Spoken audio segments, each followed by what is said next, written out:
I told the kids, not many people thought we were going to win this game. Came here, and as I told the kids, there were about 80 people that thought we were going to come here and win. It was all those people that were sitting around us in the program with their knees on the ground. Oh yeah, it feels great. Starting off 0-2, it's definitely hard for us, but it's just the resilience. The resilience in this group is great. We've been all right the past couple of years, and we knew this group was great. And to come out here, beat the 7th best team in the state, it's great. It's great. We have the group. We're a small group, right? We lost a bunch of guys, but everybody stepped up where they needed to step up. I don't want to get too cocky, but, kind of want to just be humble about it because, we're not invincible. We have a great team, but we just got to be coached right. We got to listen to our coaches. We just got to be all in the right spot. If we all play together, then stuff like this happens 40-14. So. A win like this only helps build, confidence in each other, in the team. And it's so hard today to build team. But I think we're starting to come together. Now, we got our ass kicked next week. I'll be telling you a totally different story. State should know who we are now. We're a good team. To be honest, I don't think nobody in the state can stop us. Hopefully we're number one. Hopefully we're number one.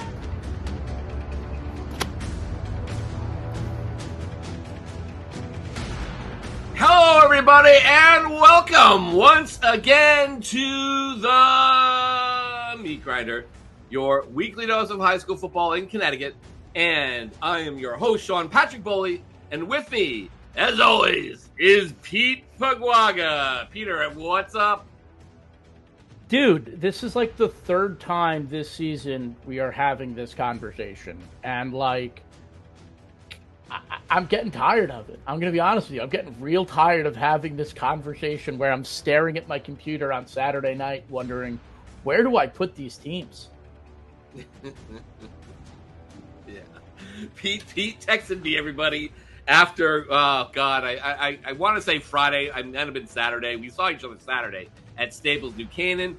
We both said we just got to throw the scouting reports out and start over. And at the top of the show, you see us doing just that as we head into the midseason with just dogs and cats living together, mass hysteria. Everything that was up is now down, left is right. The sky is falling, and it just where do we go from here? I don't know. We have Windsor now. I'm going to say it at the top of the show is number one. After probably the most consequential week of the season. We've had a couple, but after our pretty crazy night that threw everything into chaos, as we head into the mid-season, we got lots to cover, lots to do. I don't even think we're going to be able to get it all into one show. We're going to do our best here. But, as you said at the top of the show, we saw a lot of craziness. Brookfield, Wilton. I mean, those are just the top two right there. New Canaan, Bloomfield. I mean, you name it, it happened last week. Some crazy stuff, Pete, and well, what can you say? Well, welcome to the mid-season. Where do we go from here? I think the only way we can go is up. I was talking to Dave Stewart on the phone on Saturday after the game, and we were playing out scenarios in our head of how does this team get to be number one at the end of the year? How does this team get to be at number one at the end of the year? And I'll tell you, it's pretty simple. If Windsor goes undefeated and wins the whole thing, they're number one at the end of the year. Yeah, they have the win against Darien. Right, so you got to imagine if Darien and New Canaan win L, they have the trump card over Darien, and therefore they would, kind of have that double L. I don't know who's winning double L right now, but they all got some not so great losses.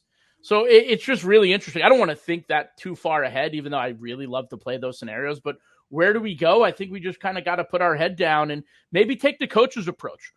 The poll doesn't matter until the end of the year. Yeah. Because I sit here. That's not what we're here for. I know. I was sitting Saturday looking at my ballot going, am I really going to do this? Am I really going to do this? Am I going to move this team here? Am I really going to drop this team all the way down? I wanted to throw all the records out. I usually do that at the midpoint, right? I have my top 10 and then I go through the season and then it gets to right around the midpoint. I look at wins and losses. Don't get me wrong. I don't throw records out the window. Yeah. But you kind of start to forgive a little stuff. But I will say I did have someone send me a tweet saying that Wilton should be in the top 10. And I said, I'm all about throwing out losses. But I cannot throw away Wilton's loss against Norwalk. Well, we'll get to all that before we get into the meat of what happened last week in week pretty busy week 6, the last bye week. Don't forget to like and subscribe to us. If you like our show, you like what Pete and I do here at Hearst Connecticut Media and Game Time CT, don't forget to like and subscribe or leave a review on Apple Podcasts or Spotify, and give us all the love you can possibly give wherever you get your podcast. You guys give us love. You guys give us love in person all the time. Everyone, how many people tell us you watch the show, you love us, then subscribe, then like it, then give us 5-star reviews. We want to do this, and it's a really good way to turn to the powers that be and say, look, it's doing well. So please go and do that. As nice as it is to hear from all of you in person, and it is very nice. Show it by liking and subscribing. It would mean a lot. Yeah, you got to show it. You got to show the love. No, it's not enough just to feel love. You got to show the love. I got kids running up to me at sidelines after making a play. Oh, I love the podcast, by the way. Bye. Okay. Thanks a lot. I appreciate it too. But yeah, let Pete, he gets out the top. Again, like we said at the top, Wilton, excuse me. Windsor is your number one team in the top 10, as we mentioned, and we'll get to the top 10 poll. But how did we get here? We start at where it all kind of started to fall apart, Pete, at Greenwich playing a rare Friday night game. They have kind of the issue with the lights and the neighbors, and they have to kind of make some compromises. The kids love to play Friday night, so they try to get them as many of those games as possible. And in this case, get the community to come out, and it's really nice. And they were playing host to a Wilton team that, graduated a kind of guys. We said it at the top of the show. We weren't quite sure what they're going to bring. Even EJ Nuzio was kind of like, I don't really know. They did have Joey Haggerty back at quarterback, but who else? We didn't quite know.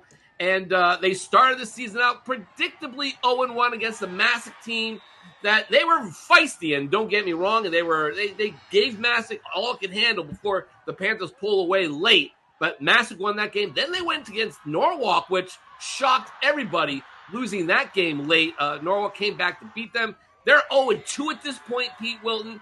And then you kind of think, well, that's kind of maybe it for them. Maybe they can squeak in, but maybe it's just not going to be the juggernaut team you thought it was, especially as you brought up constantly. And we see with them all year. I don't know what the schedule makers do, but the schedule makers absolutely crush EJ's team. It's every year. It's 3 games they got to win back to back to back to back. This year it was Greenwich, then New Canaan, then Darien. They called it the Gauntlet, and it was pretty much good. All 3 teams have been in the top 1 or 2 in this season. And let's just kind of take a look at what happened there.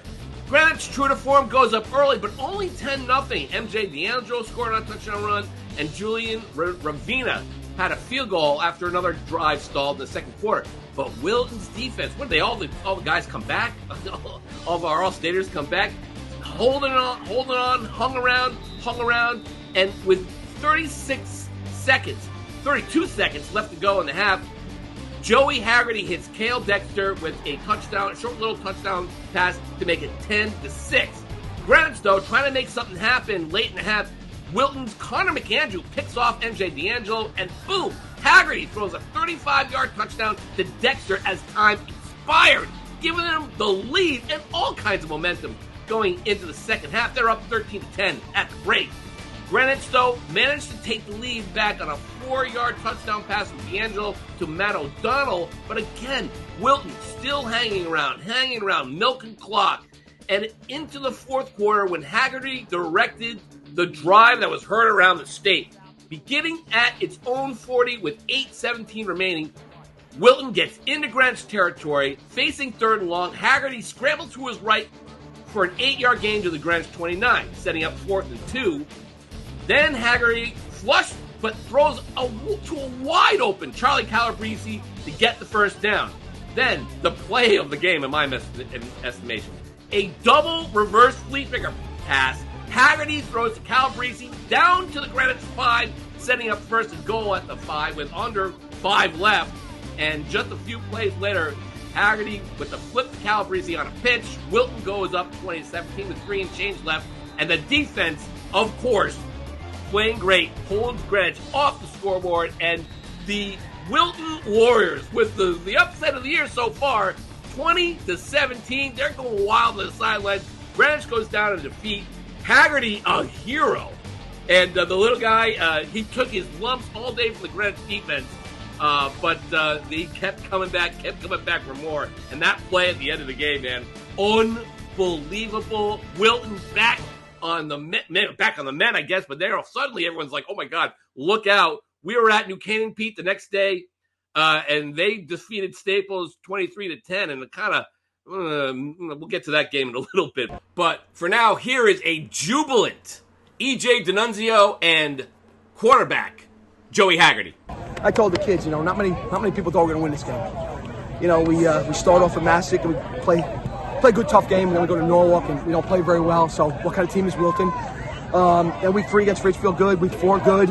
Bye week, got a couple guys banged up. Came here. As I told the kids, there were about 80 people that thought we were going to come here and win. It was all those people that were sitting around us in the program with their knees on the ground. Phenomenal win.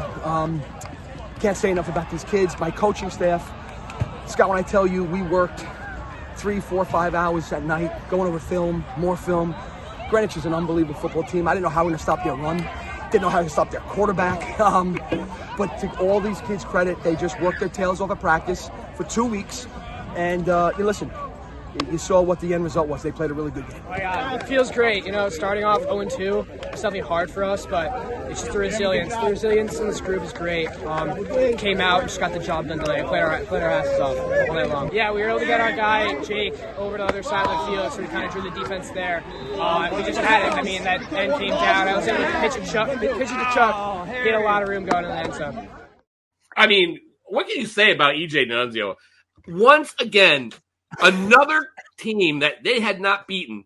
I went back all the way to 1995, the last time they beat Greenwich. It's only been 11 games, which is weird. The last time they had played them was 2008, but 11-game win streak Greenwich had against Wilton, and that is the 5th SHOUTOUTS team that had a long winning streak against Wilton, and D'Annunzio, within his first 3 or 4 years as coach, turns that right on its head. He is done. He has been here. I said this to you on Saturday. I went through.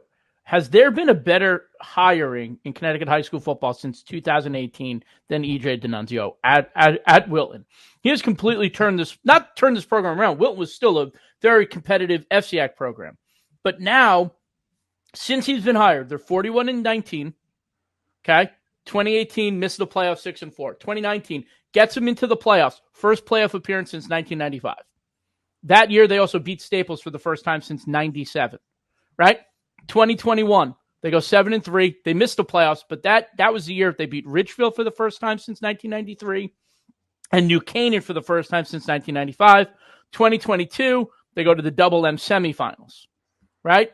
23, they beat Darien for the first time since 07, and they go to the state finals for the first time since 95, and this year they beat Greenwich for the first time since 95. Wilton has gone from, in my opinion, I always thought they were kind of like a middle-of-the-road kind of FCIAC team that was like, which is what they were. On their schedule. They were that. Depends on what their schedule, how many games they win, can they get into the playoffs. Now, there's a new tier in the FCIAC because of Wilton. You have your Greenwiches, your New Canaan, your Dariens, your St. Joe's. And then Wilton has removed themselves from the Ludlows and the Goodyear Norwalks and the Goodyear McMahons and those teams. And Wilton's kind of in their own little tier now. Maybe it's because the 6 divisions allows them to do that. Yeah. Where they can go to the playoffs. But they can beat anyone now in the FCIAC. Right. Granted, they haven't beat Staples yet. They haven't beaten St. Joe's yet under EJ. I don't know how much they've played. But Wilton's up there. It's an amazing thing that he's done since 2018. And I think the only thing you can do is someone messaged us and they were like, how did you doubt us against Greenwich? And I was like, well, one, we did put it on the pick 'em board, and it's also Greenwich. But also, at this point, you can't really doubt Wilton against anybody. You can't. They went into the playoffs. They beat Masuk last year, a really good Masuk team, right? They got to the finals. No, I'm just saying it's they have a shot now. And I think you could confidently say any game that they go into, they have a shot to win because they're not going to back down. And I think that attributes to EJ's coaching. 0-21-1 against Ridgefield. They could not win that game for the life of them, no matter who was coach. They snapped that 2021, 14-6. 0-16 against New Canaan since 1995, 2021. They beat them 20-17. 0-14 against Staples, right? That was one we didn't talk about really since 1997. They beat them 34-24 in 2019. Darien 0-13 since 2008. Last year beat them 24-10. to snap that streak. And then finally Greenwich 0-11 since 1995, beat them 20-17. So I think there are two tiers in the FCIAC. I think Wilton's kind of put themselves, though, up into that top one. Greenwich, Staples, New Canaan, Darien are there. St. Joe, Wilton there kind of bit. I think they've kind of taken the place of Ridgefield, as Ridgefield's kind of fallen back a little bit. They certainly have taken that spot. But a great job by EJ. You're not anybody until you can beat these teams consistently, and that's really what they've done. St. Joe, I know Wilton and St. Joe have had their history. I don't think it's a long win streak by St. Joe. I remember Darien beat them. Wilton beat St. Joe in 2010, for example, when Tyler Matakevich was out, during that championship season. And, Wilton's always been a thorn in St. Joe's side. But, I think they've knocked off all the major ones on this list here, EJ. And it's a great job. And we saw him at the Staples game, and he was getting text messages from everybody. It was a great job. I mean, Joey Haggerty, what can you say about him? He basically it's just basically the Joey Haggerty show. And, he's tough, but I'm like another Calabrese in there. My goodness. Haggerty, if anyone was doubting Joey Haggerty, they aren't now. I'll tell you that one. He got hit. He got hit hard. He got hit a lot, and he got up every single time. He took a licking and kept on ticking, as I say. So good job by them. They are right now back in the thick of things. Obviously New Canaan this week. It's going to be tougher than Darien the week after, but I don't know. I wouldn't doubt them the rest of the way. That's for sure. So then the other big game, Pete, we talked about, it turned into kind of like, the one I was really anxious to see. You got to see Bunnell take out Masuk, and we saw Masuk take out New Canaan. I wanted to see about Brookfield's been a long, long time since Brookfield had done anything really in the SWC. Brian Muller took over for Rich Angarano, won a bunch of state titles, and in 2019, and that was his top assistant.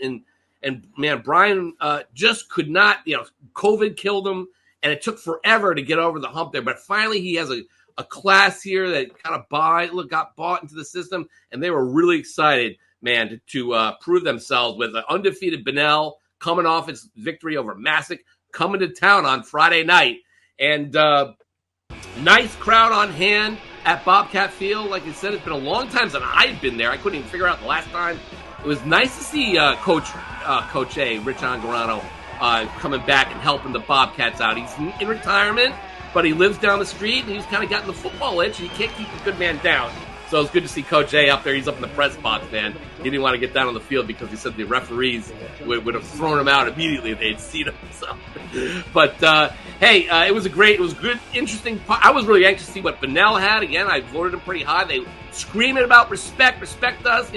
Make sure we get our due after their big win over Masuk, and they got rewarded eventually for that with the number 6 ranking. But we were also excited to see Columbia bound back Michael Walters. And, truth be told, Pete, Bunnell's front 7 was ready for this game. In fact, nobody on Brookfield was able to gain a ton of yards. I think they only had 39 yards, and no one was over 40 yards rushing on the night in this one. But Brookfield's defense, Pete, was just a bit better and a bit tougher and a bit more vicious in key spots. They had something to prove, led by this guy, Chase Sylvia, junior linebacker, number 20, and number 7, Tyler Buttendorf, junior, among many others.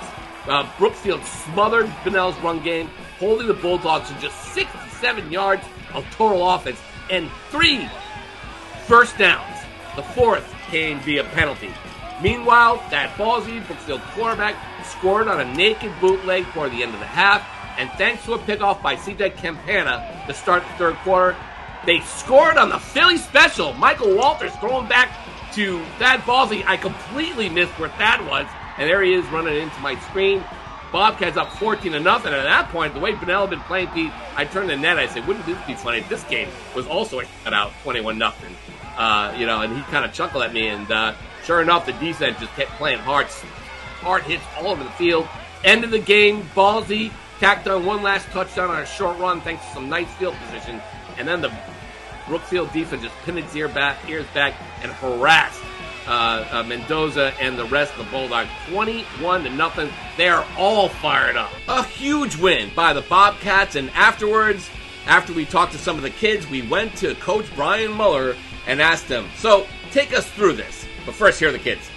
If I told you they had 3 first downs, Wow. I mean, our defense is great. It's a whole team effort, and our defense coordinator gave us good prep, especially with the bye weekend. It's just a great win, great team win. We have the group. We're a small group, right? We lost a bunch of guys, but everybody stepped up where they need to step up. We got skill guys, offensive line, defensive line, tight end. Our quarterback, Thad, he played tight end last year, so he stepped up big and came out big with a couple of rushing touchdowns tonight. This means a lot for us because last year we lost by 2 points against them, and this has been on our mind for a year. It's been on our mind for 365 days right now, and I'm just so excited right now. This means the world to our team right now, and we're going to go celebrate right now. We've been all right the past couple of years, and we knew this group was great. And to come out here, beat the 7th best team in the state, it's great. It's great. Well, what does that say about you? I mean, the state should know who we are now. We're a good team.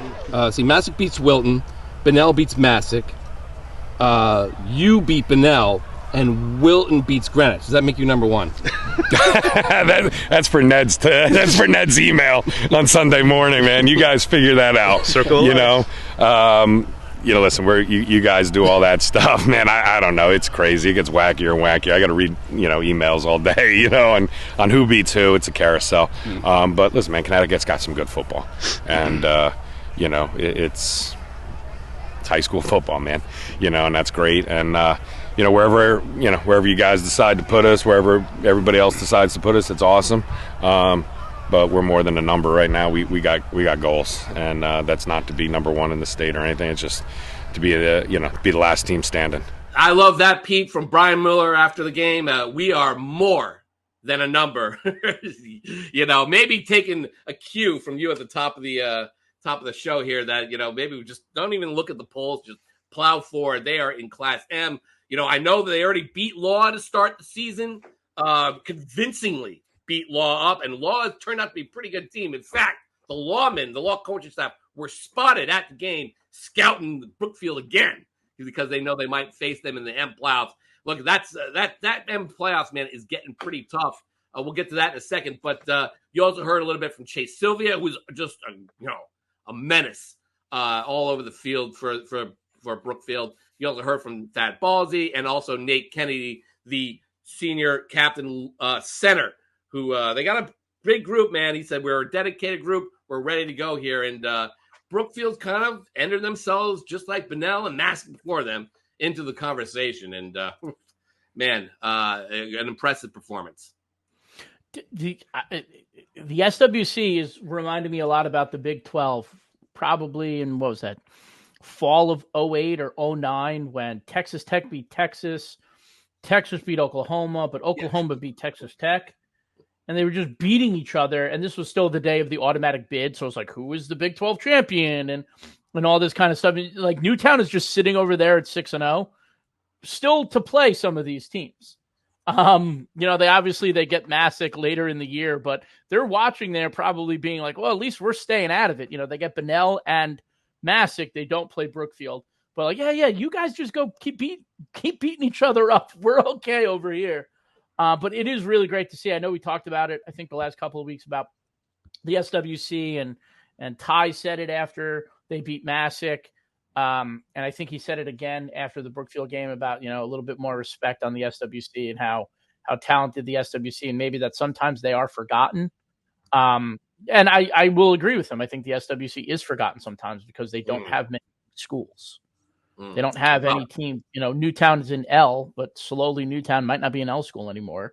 So it's just kind of hard to keep an eye on them but looks like the middle divisions might be the best ones this year.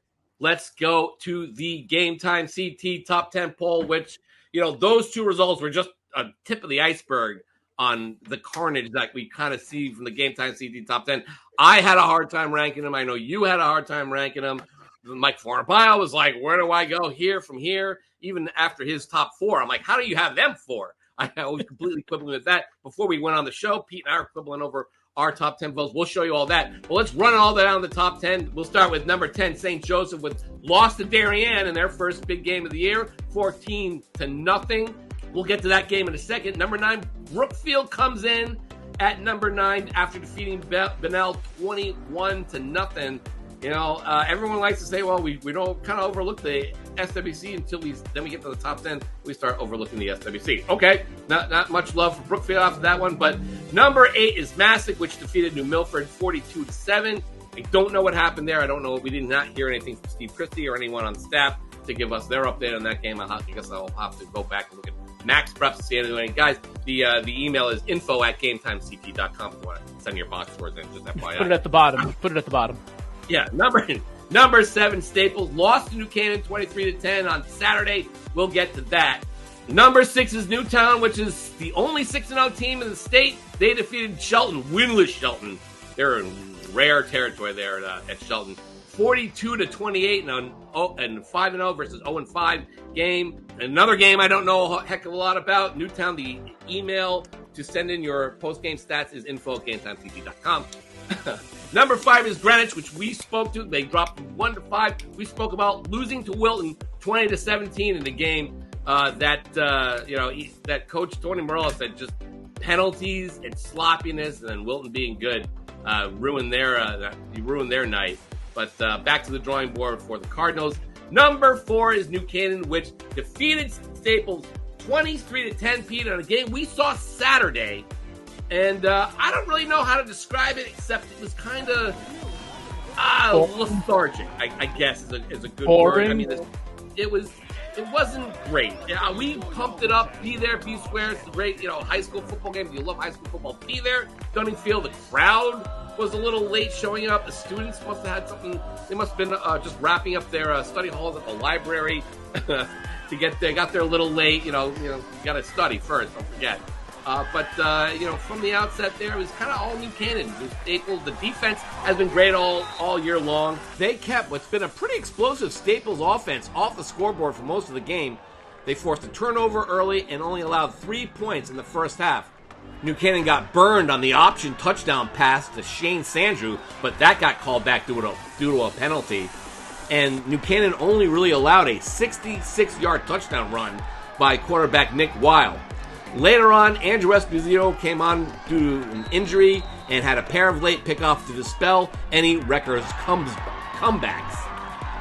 New Canaan's offense, meanwhile, did just enough. They had a touchdown call back, but Luke Robinson, James McNaney, and Jackson Crowell with the short TD runs, and Tucker Stevens had a field goal. Nothing spectacular, but the Rams now have won 2 straight going into their game with Wilton next, and they know it. Yeah, I mean, I think a lot of the teams in the FCIAC are really good this year. Obviously, Wilton just took down number 1 last week, or whatever, last night. So they're gonna be another big night for us, and we're gonna have to focus up again this week and have a good week of practice like we did this week. But I think we're starting to come together. Now, we get our ass kicked next week. I'll be telling you a totally different story. But I feel like we're coming together as a team.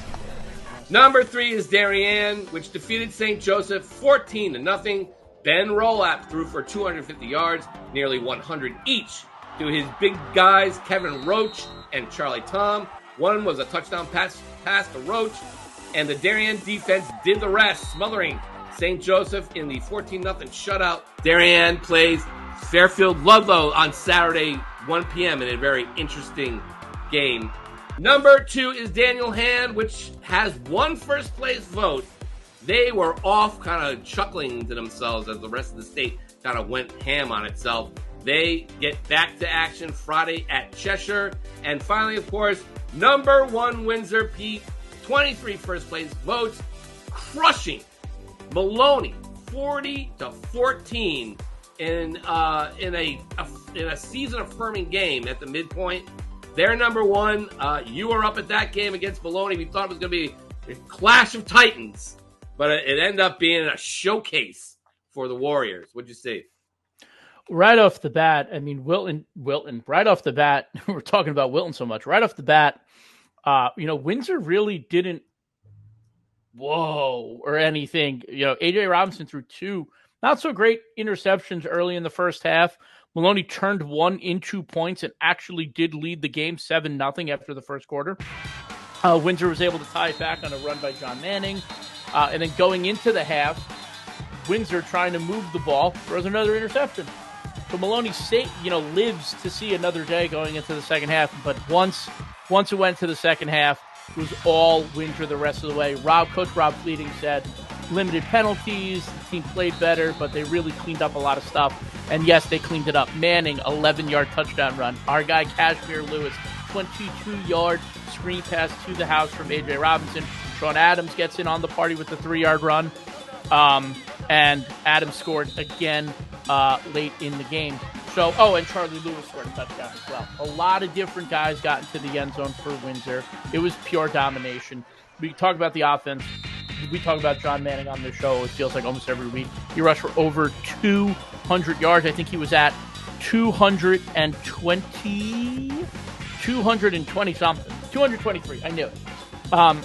Yards rushing. Kashmir Lewis is just a freak athlete. I mean, you look at the kid and you're like, holy, that's a Division I football player. But his offense was great. His defense, him and Langford, Jeremy Langford of Windsor, locked down Jesus Martell. One catch in the entire game. Jesus Martell is one of the best wide receivers in the state, one of the best playmakers in the state, going up against Cash Lewis, who is one of the best players in the state as well. Watching them battle, it was all Cash. I mean, all Windsor. Game kind of started winding down. John Manning comes over to talk to me, chirped me a little bit, and I was like, hey, I don't know if you guys saw Windsor. It's like, I don't know if you saw it, but Greenwich lost. And then just commotion on the Windsor sideline after Coach Fleet broke it down for him after the win. But I mean, it was pure domination. Yeah, to be honest, I don't think nobody in the state could stop us. Hopefully we're number one. Hopefully we're number one. But I feel like this is a testament because 2021 we lost to them in chip. To be honest, we came here saying this is the get back. They took our ring away. Now we had to get back, and we beat them almost by three to four touchdowns. I don't want to get too cocky, but kind of want to just be humble about it because we're not invincible. We have a great team, but we just got to be coached right. We got to listen to our coaches. We just got to be all in the right spot. If we all play together, then stuff like this happens 40-14. So it was the first time that I'd gotten to see them this year. I was really impressed with the play of Manning and Lewis and Langford and Adams. And, A.J. Robinson, let's not forget that he was hurt enough that he did not play in the Darien game. So it's not like it was like a small injury. Right, so he's working his way back in. So I expect good things from AJ the rest of the way. But I mean, I'm going to say it. They got dudes. They got a lot of dudes. They got a lot of guys who can play.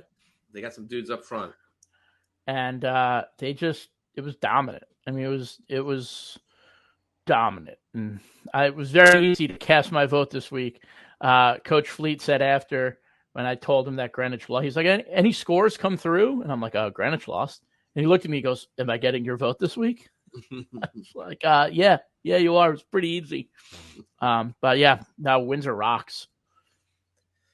Yeah, absolutely. And speaking of the votes, let's kind of break this down, Pete, because it was a tough week to vote. I had a hard time. You had a hard time. We talked before the show, and it was some wildly different philosophies here.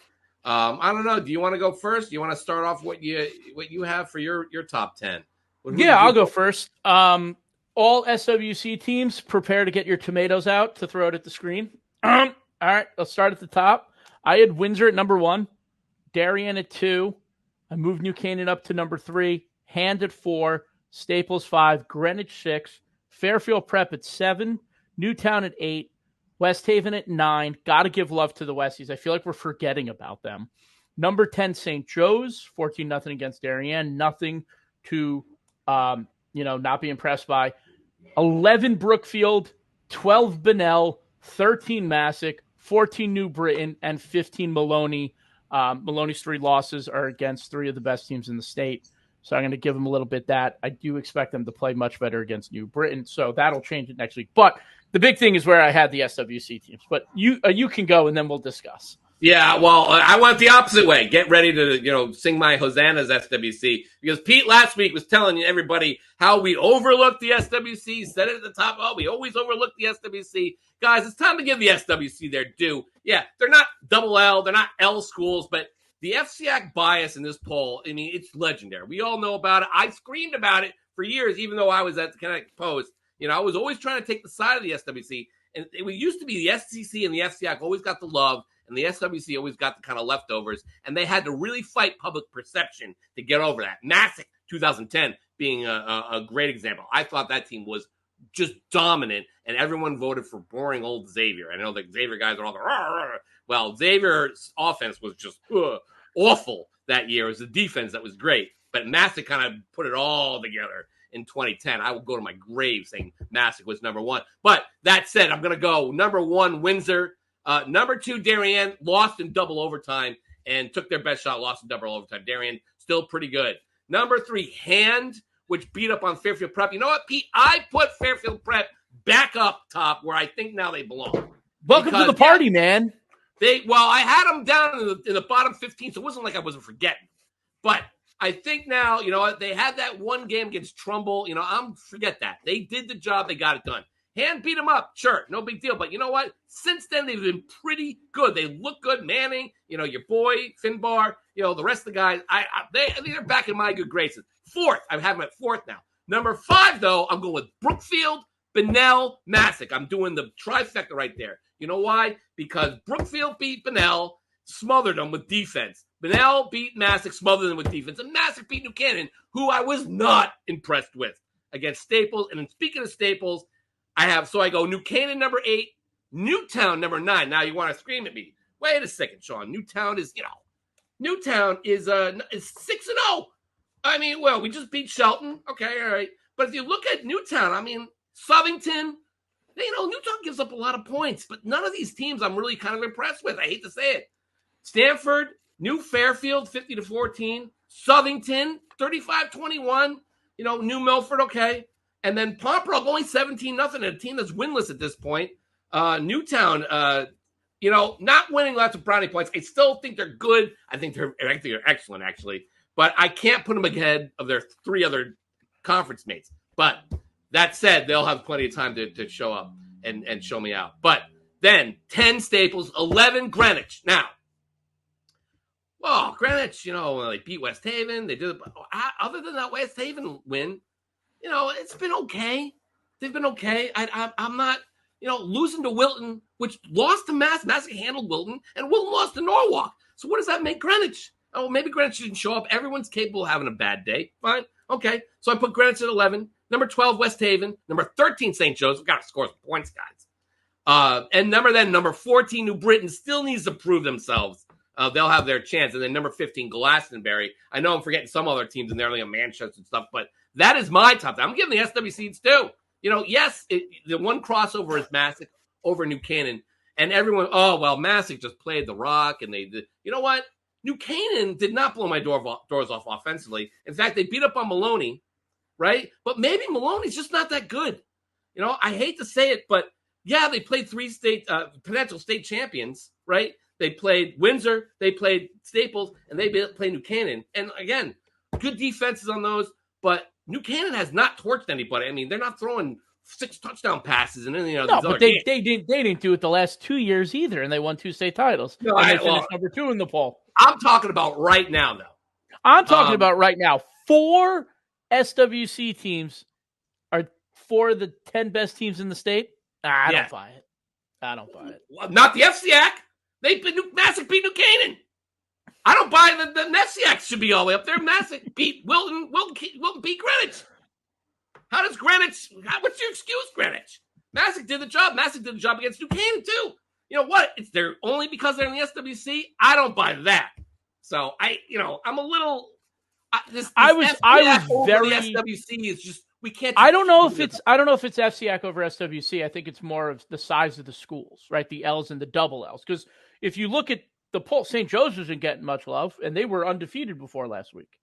So that's not an FCIAC thing. They were behind Bunnell. They were behind Masuk. They were behind Brookfield. Yeah, it is a small school thing for sure. So it might be a small school thing. Yeah, it's definitely a small school thing. And in that case, I mean, Wilton beat Greenwich double L. It's got 3 times its size. No, and no one's giving. I don't think you're giving enough credit to Greenwich either for beating Bishop Hendricken. That's fair enough, but I don't know what I mean. Maybe, but listen, Rhode Island. Yeah, they're good. They went down. Maybe they're good. Maybe they're not. I mean, granted, listen. Yeah, Oh, hey, we're gonna learn. We're gonna learn a lot about Bishop Hendricken this week when they play Fairfield Prep. That's this week. Yeah. I am not going to give much credence. Listen, Bishop Hendricken, that was a great win. But I mean, Greenwich, other than MJ who's kind of running around out there, some other guys, they got to start stepping up. The defense probably not as good as it was last year. I mean, they're still good. Greenwich is still good. But all this stuff, when I'm staying here, Pete, they're all bunched up. I can't pick between the two of them. The one thing I do know is Windsor and Darien, maybe hand prep after that. After that, I'm kind of like Brookfield, Bunnell, Masuk, New Canaan, Newtown, Staples, Greenwich, West Haven. That's where I'm like, you know what? I'm just going straight transit properties, and I'm giving Brookfield their due here. So, and they're only number 9. The so conversation we had. I thought we were throwing it all out. Well, we were throwing it out, but then I'm just, but that's what I came up with when I threw it out. If I'd gone with what I usually do, I would have put New Canaan up. I'd say, oh, well, New Canaan's New Canaan. I'm going to put them in number 3, or number 4. I'm going to not give Bunnell or Masuk. Oh, that didn't count. Masuk didn't. Oh, that wasn't a real win. Was it? I mean, we're not going to count Darien. Hey, man, if we're going to start looking at schedules here, then let's take a look at Daniel Hands, because that is not impressive either. Well, my only problem with that one is that's a fair one. That is definitely a fair one. They haven't played other than Fairfield Prep, so and but they have once they get their legs under them, they're pretty much dominant. So that's kind of like where I like my teams to be a little more dominant than they are. But they could be completely wrong. They just beat them in the state championship in 6 months or whatever. Or 6 exactly. But if we're going to talk about like New Canaan, you said.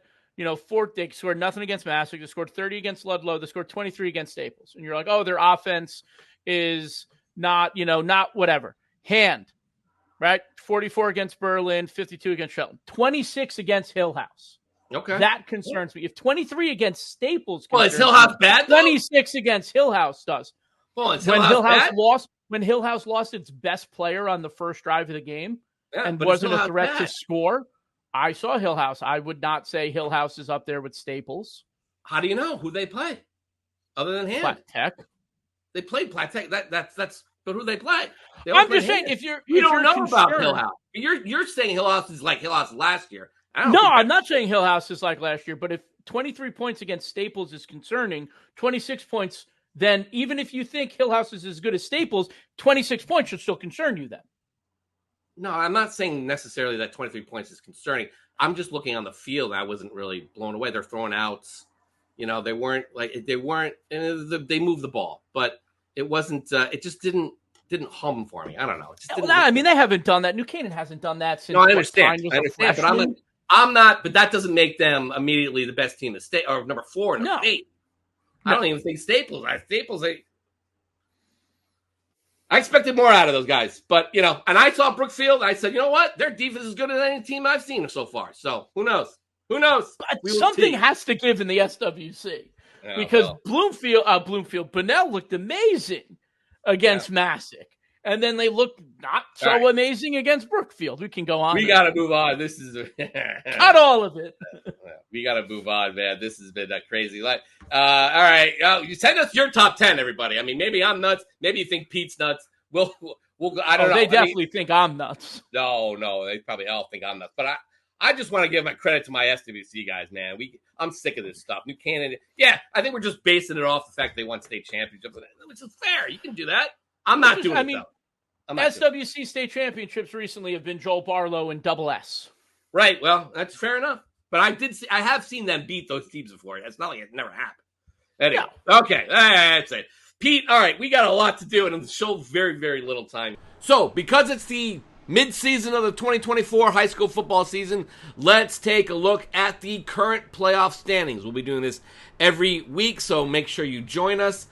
For the uninitiated, this is how we do it in Connecticut. There are 6 divisions, and in order to qualify, you have to earn points by beating teams on the field. So in order to do that, you get 100 points for every victory over an opponent, and you get 10 points for every victory that vanquished opponent accumulates throughout the season. Then, as an added bonus from 2021, you get an additional 5 points for every win by every opponent you play on your schedule, not just the ones that you defeated. That's added new. That's a strength of schedule modifier they added for the Alliance people to incentivize them to join the Alliance.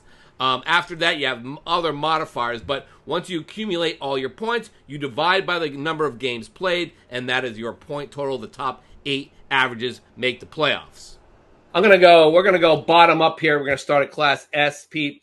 The year of the rankings, Capital Prep and Ansonia, both 5-0. They're also with East Catholic, which lost to Bloomfield, its first loss this past week.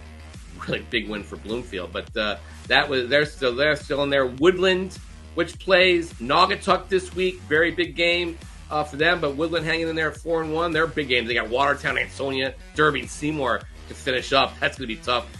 HK, which has been one of the best teams in the Pequot this year, their only loss to the Capital Prep in a pretty tough game. They got the rest of the way. Coggins, big game this week.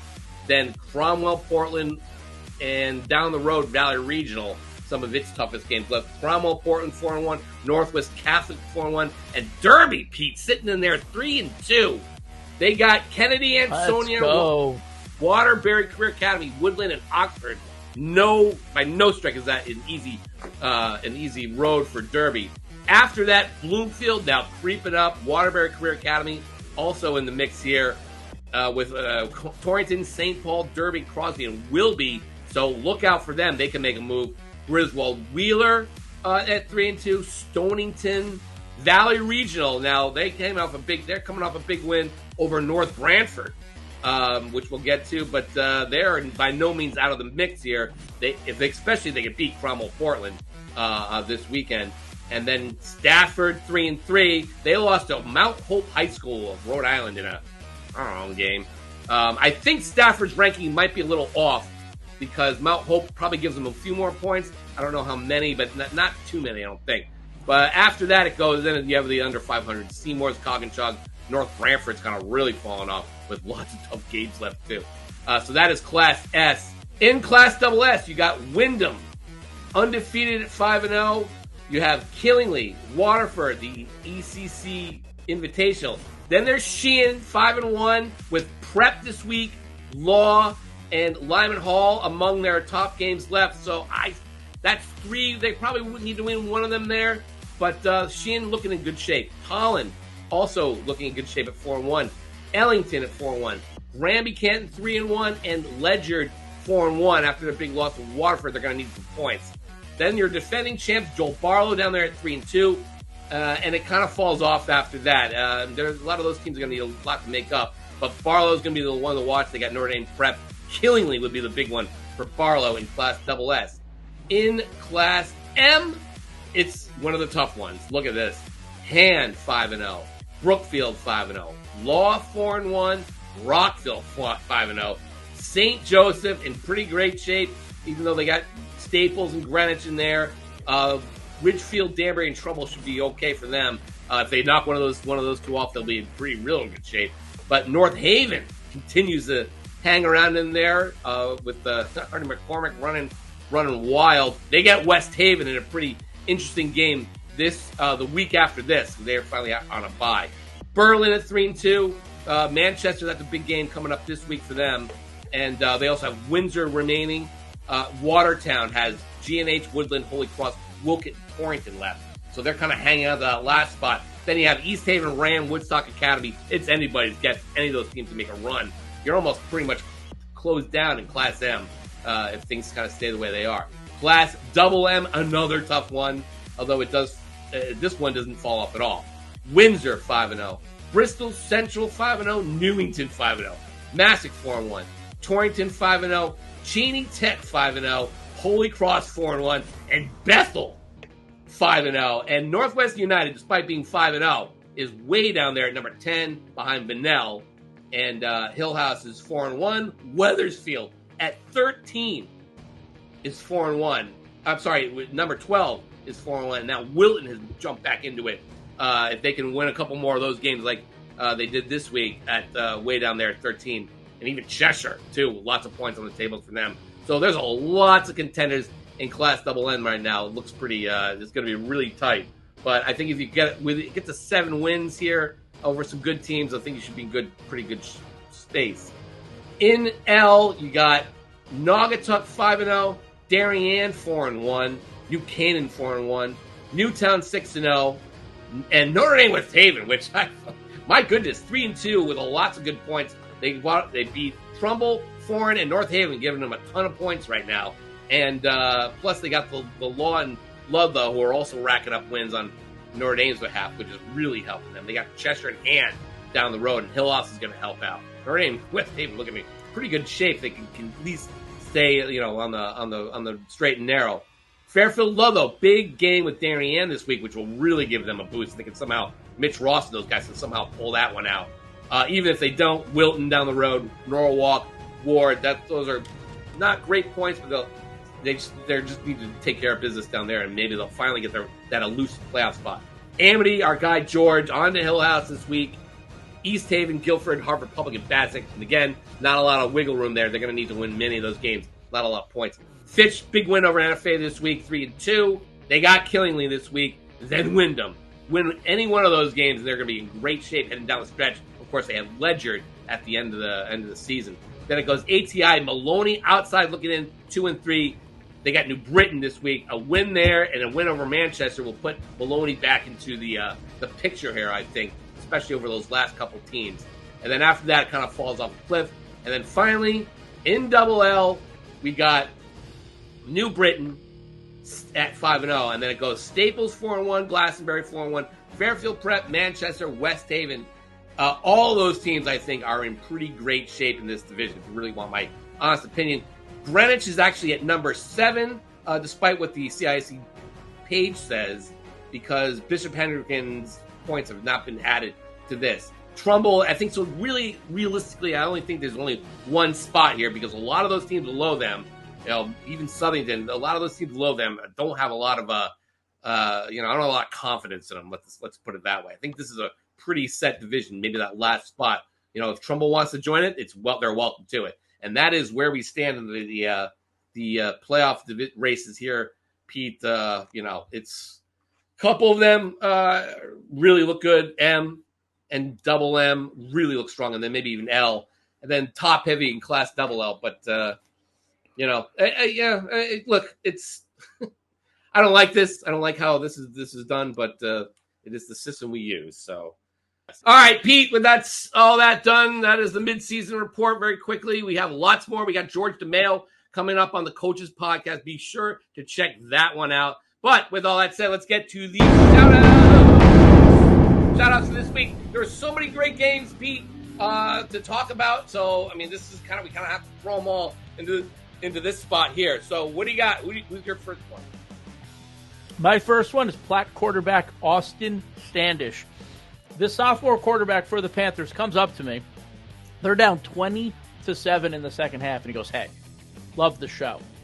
And I go, "Austin, buddy, you guys are still down. It's 20-6. You guys are still down. Two scores. Stop talking to me." When turns around, throws for 3 more touchdowns in the third quarter, puts Platte up 27-20. 3 more touchdowns in the second half to put him up 27-20 to cap off a 20-point come-from-behind win for the Panthers. He went 6 for 6 in the second half, 3 of them for touchdowns, 1 on a little flea flicker called by Brian Frederick, the Platte head coach, which Jason Bruin told him to take out of the play calling sheet earlier in the week. So, good for Austin. Sean, who do you got?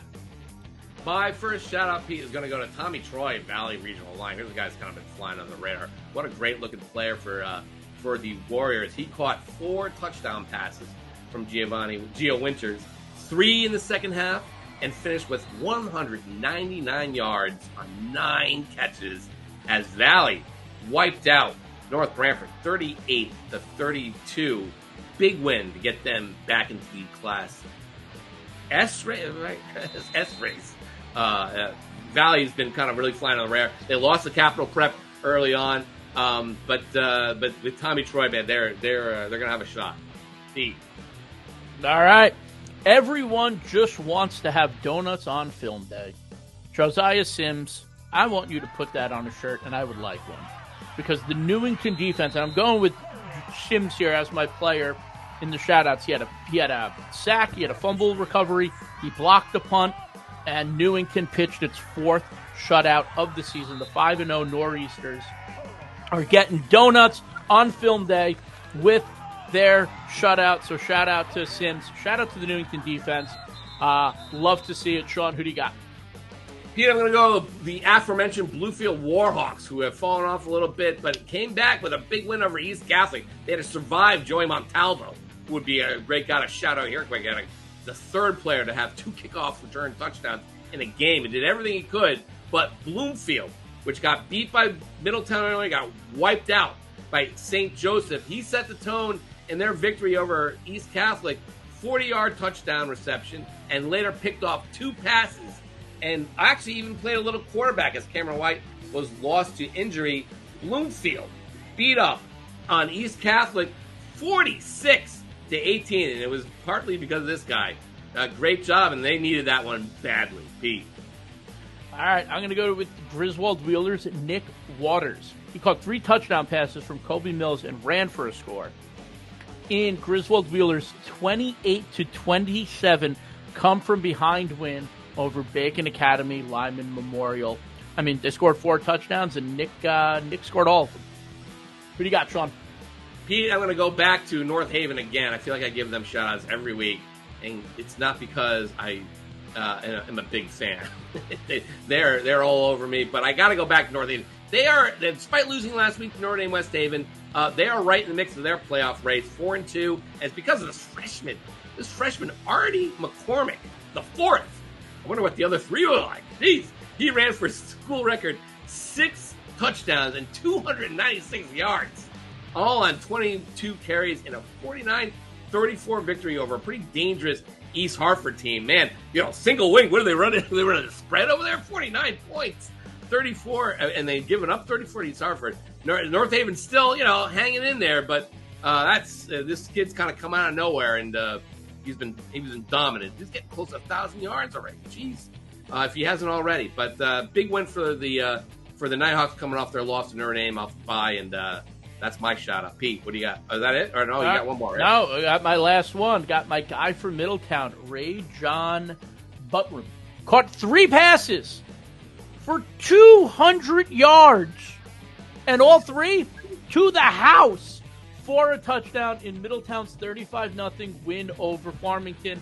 I mean, 3 catches for 200 yards. Obviously, a lot of the yards after the catch. What a game. Huge numbers. When I saw that, I thought it was a misprint. But I checked out the video, checked everything, confirmed it. It is confirmed. 3 catches, 200 yards, and 3 scores. That's Heck crazy. of a game. All right, Sean, who's your last one? Yeah, Rajon Buttram. Huh? Good job. That's quite a football name, too. All right, my last, I'm going to go to Corian Harris of West Haven. You talk about it. We kind of let them slide under the radar a little bit. They lost to Greenwich through in a competitive game. Let's be honest. So West Haven should be in your top 10 poll, folks, but somewhere in there.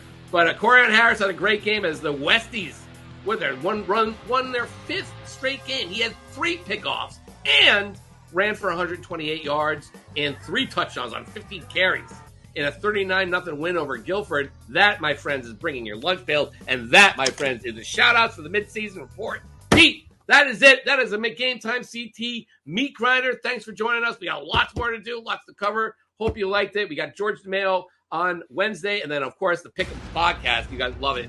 That's coming up on Thursday. So, for everybody here, for Pete, I'm Sean Patrick Foley. This has been the Meat Grinder on Game Time CT. Love you all.